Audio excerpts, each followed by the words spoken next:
Il est temps de vous lancer. Alors venez chez Temporis et bénéficiez de la force d'un indépendant local spécialisé dans le recrutement sur le Nord au Marnais. Intérimaires et entreprises, avec Temporis, c'est la garantie d'une prestation de qualité et de proximité. Choisir l'humain au cœur de nos préoccupations, c'est satisfaire vos ambitions pour une meilleure évolution. Temporis, l'emploi nouvelle génération.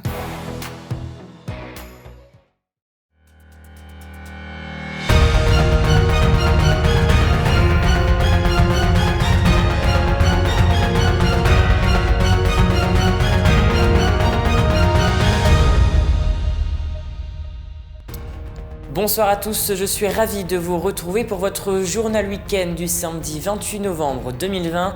Tout de suite les titres de cette édition. Ce midi, le département de la Meuse a dévoilé les gagnants du premier budget participatif Ma fameuse idée. Claude Léonard, président du conseil départemental de la Meuse, se dit fier de cette première édition. C'est un grand soulagement pour les commerces dits non essentiels, ils ont enfin pu ouvrir leurs portes et nous étions avec l'un d'entre eux dès l'ouverture. Cette semaine se déroulait la semaine européenne de la réduction des déchets. Nombreux sont ceux à se mobiliser pour cette cause et les maires des communes dénoncent des actes d'incivilité. Un reportage à suivre dans un instant. La plateforme colis de Bar-le-Duc est sur les fronts avec le confinement et la période de Noël qui approche. Le nombre de colis accroît chaque jour. Et enfin, nous irons du côté de Vitry-le-François. Certaines animations de Noël ont été annulées, mais la municipalité a mis un gros budget sur les décos de Noël pour rendre le centre-ville attractif.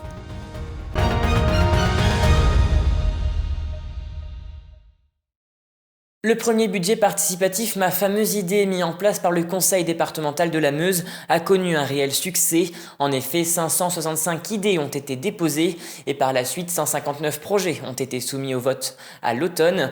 Et au total, 38 lauréats pourront bénéficier d'une aide financière, ce qui représente au moins un projet dans chaque commune. Et afin de déterminer les projets préférés des Meusiens, ceux-ci étaient invités à voter du 10 octobre au 15 novembre.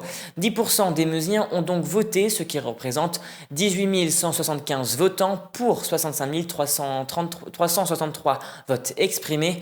Claude Léonard, président du conseil départemental de la Meuse, s'est exprimé à ce sujet. On connaît bien notre public meusien et puis que ça peut être un défaut, mais c'est aussi une qualité, c'est que toujours le meusien généralement est réservé sur les opérations nouvelles. Et qu'ils attendent souvent de voir ce qui peut se passer sur les... Alors là, il y a vraiment une initiative qui a germé du territoire. Alors, est-ce que le confinement y a participé ? Ça, on ne le saura jamais.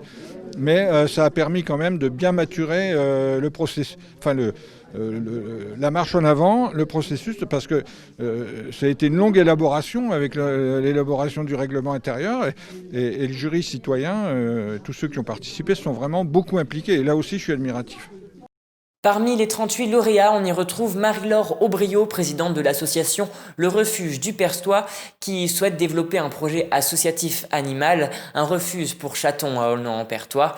Nous l'avons rencontrée il y a quelques semaines avant la clôture des votes pour nous présenter son projet. Et aujourd'hui, elle reçoit une aide de 50 000 € pour mener à bien cette initiative. On écoute tout de suite sa réaction au micro de Nargis Boussaïd. On est très très émus pour les chats, forcément, puisque on se dit que derrière c'est des sauvetages en perspective en plus. C'est beaucoup d'amour qu'on va pouvoir leur donner, des placements en famille comme on vient de le faire à l'instant, puisqu'aujourd'hui c'était nos premières adoptions officielles. C'est Elodie qui a confié des chatons en famille, donc c'est le début d'une belle aventure. On est hyper contents. On voulait remercier le département de la Meuse. Et surtout ceux qui ont voté pour la fameuse idée.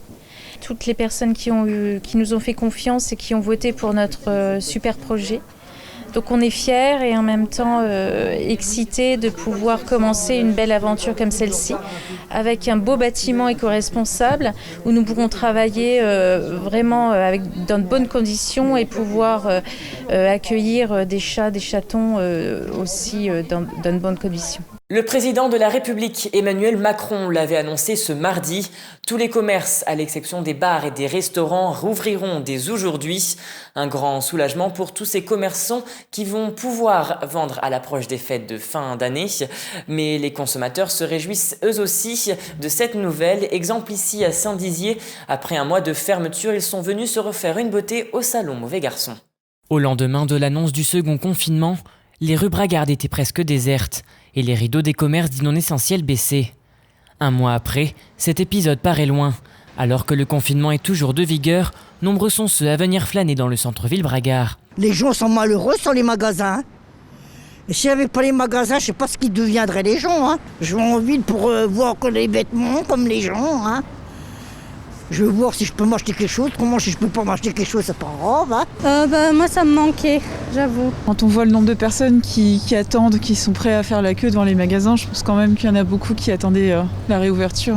En effet, dehors, quelques files d'attente déjà, dû à la règle des 8 mètres carrés minimum par client. Alors c'est un peu embêtant, mais après si c'est nécessaire pour éviter, pour pouvoir justement appliquer les gestes barrières, il faut.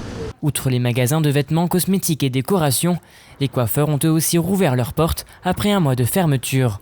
Aurélie, gérante du salon Mauvais Garçon, était impatiente de franchir de nouveau la porte de son commerce. Ça fait plaisir, on s'est tous sentis un peu sacrifiés une deuxième fois, donc je suis vraiment très contente de pouvoir rouvrir et d'accueillir de nouveau mes clients au sein du salon. Malgré un second confinement difficile, son sourire et sa bonne humeur se ressentent au travers de son masque. Pour cette première journée de réouverture, Aurélie et son employée Amandine étaient déjà complets. Cela faisait de nombreuses semaines que les clients espéraient se refaire une beauté rapidement. Moi qui suis un habitué, qui vient en moyenne une fois toutes les 3 semaines, du coup, ça fait plaisir de pouvoir retrouver le salon. Durant toute l'après-midi, les filles vont enchaîner les clients et autant vous dire que l'agenda est déjà bien rempli. Malheureusement, je ne vais pas avoir de place aujourd'hui ni la semaine prochaine. Pour aujourd'hui, c'est complet, la semaine prochaine aussi. Amandine et moi, on n'a plus de place pour recevoir les clients la semaine prochaine.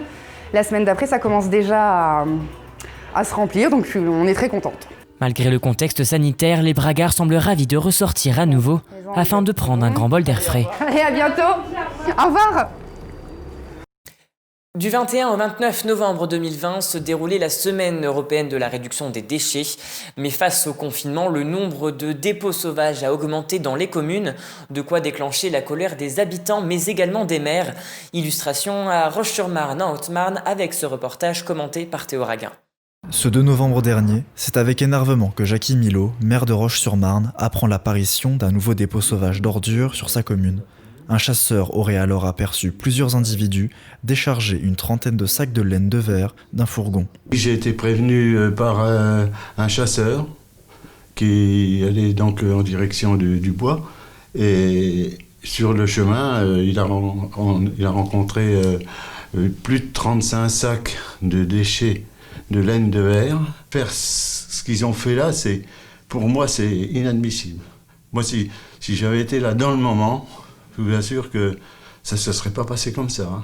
Dès lors, Jackie Milot se rend directement sur les lieux pour constater l'ampleur des méfaits. Le maire est d'autant plus énervé, car si cet acte est une atteinte à l'environnement, il impacte également la commune qui doit se charger de nettoyer la zone.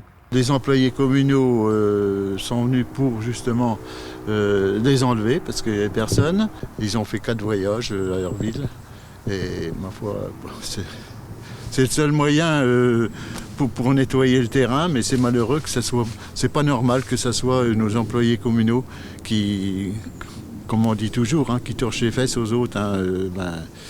C'est ce qui s'est passé. Malheureusement, et on n'est pas la seule commune à avoir des gros problèmes dans le département. Les maires se sentent désemparés par ces décharges illégales qui se multiplient dans le département. Ces derniers ne savent plus quoi faire pour empêcher le phénomène. Dans la forêt du Val, nous, c'est pareil. Il y a eu carrément, il y avait un petit ravin, si vous voulez. Là, il y avait un énorme trou. On a trouvé des machines à laver, 2 machines à laver jetées comme ça. Il fallait les remonter pour les enlever. Qu'est-ce qu'on peut faire? On ne peut pas monter la garde non plus, jour et nuit. Alors la question, elle est là. Comment vraiment on peut faire, malgré que les gendarmes font les rondes, mais ils ne vont pas dans le bois. Tout le monde peut combattre ces incivilités à sa manière. Par exemple, Jackie Milot invite les citoyens de sa commune à le prévenir ou à contacter la gendarmerie s'ils ont la moindre suspicion ou s'ils sont témoins de potentiels méfaits. À Bar-le-Duc, le centre de tri La Poste connaît une forte hausse. En effet, elle distribue actuellement 30% de volume de colis supplémentaires depuis le déconfinement. Elle s'attend également à une fin d'année sans précédent avec des volumes de colis jamais atteints. Regardez ce reportage.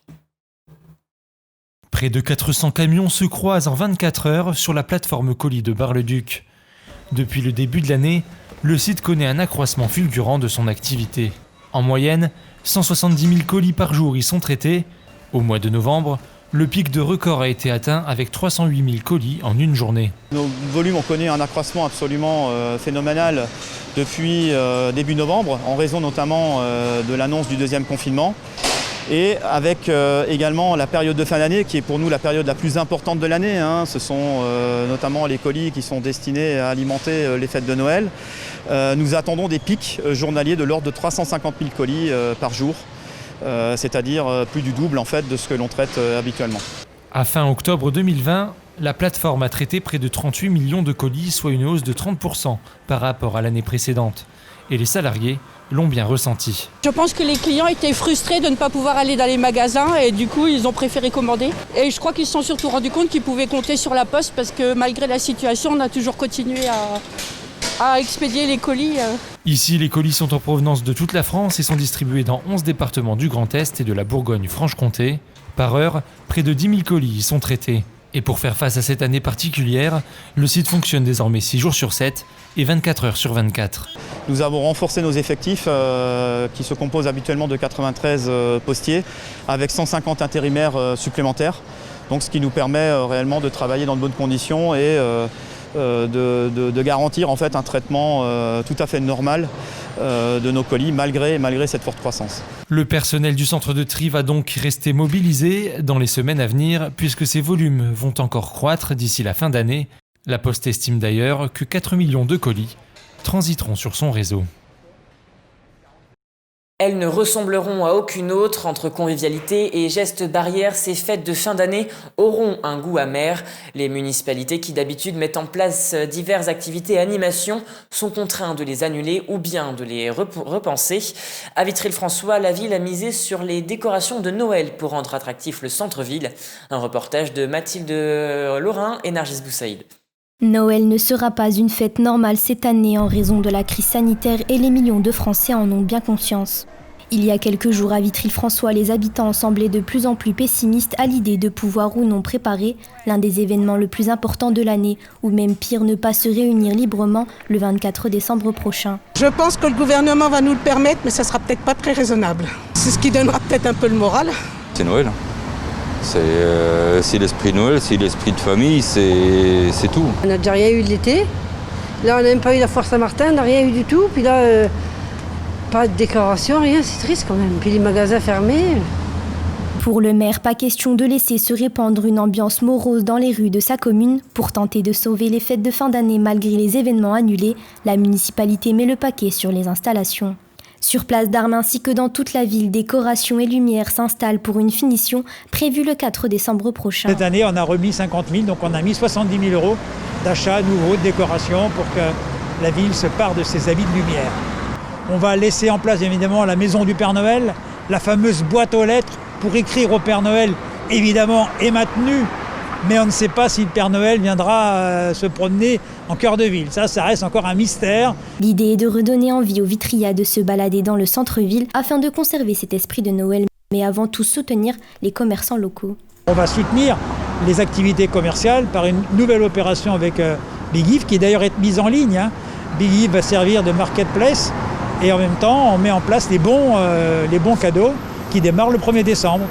En effet, depuis le reconfinement, certains commerçants ont opté pour le click and collect, une pratique qui permet de ne pas interrompre brutalement leur activité. C'est le cas de Corinne Robert, gérante de la boutique de décoration Bleu Citron. Il est difficile pour la commerçante de fermer totalement ses portes en cette période essentielle à son chiffre d'affaires, alors la vente en ligne lui permet de couvrir quelques charges, même si les pertes financières se font d'ores et déjà ressentir. Honnêtement, je pensais qu'avoir respecté toutes les consignes nécessaires. En plus, nous sommes des boutiques où il n'y a pas un afflux énorme. Aujourd'hui, c'est peut-être 2-3 ventes par jour contre une moyenne de 20 à 25 ventes journalière. Les produits de déco de Noël se vendent souvent avant le 1er décembre, parce qu'après, souvent les gens ont déjà fait leur déco, et après, le mois de décembre, c'est plutôt pour les achats des cadeaux. Donc c'est pour ça que j'ai déjà mis en place ma déco de Noël, afin de vendre déjà des premiers éléments, quoi. Néanmoins, depuis la dernière prise de parole du chef de l'État, de nombreuses modifications viennent ravir les commerces dits non essentiels qui pourront accueillir de nouveau leur clientèle. Il y a besoin de relations sociales, il y a besoin de se rencontrer, il y a besoin de vivre. Et la lumière, c'est aussi la vie. Et donc, il faut apporter cet élément de gaieté, pour que les gens puissent se divertir, puissent un peu se sortir la tête de ce confinement qui est nécessaire, mais qui est un enfermement. Et donc, ça va être par la féerie de la lumière l'occasion de s'évader du confinement. Le centre-ville reprendra donc vie à partir de ce samedi et les Vitrias pourront pleinement profiter de ce décor féerique. Et c'est la fin de cette édition, merci à tous de l'avoir suivi. Dans un instant, la météo de demain, et n'oubliez pas l'information continue sur puissancetélévision.fr.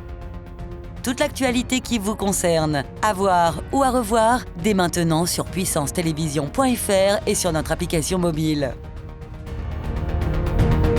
Pour vos portails et garde-corps, faites le choix de Finalu Clos 2000. Votre spécialiste depuis plus de 25 ans, zone artisanale de la tannerie à Ancerville.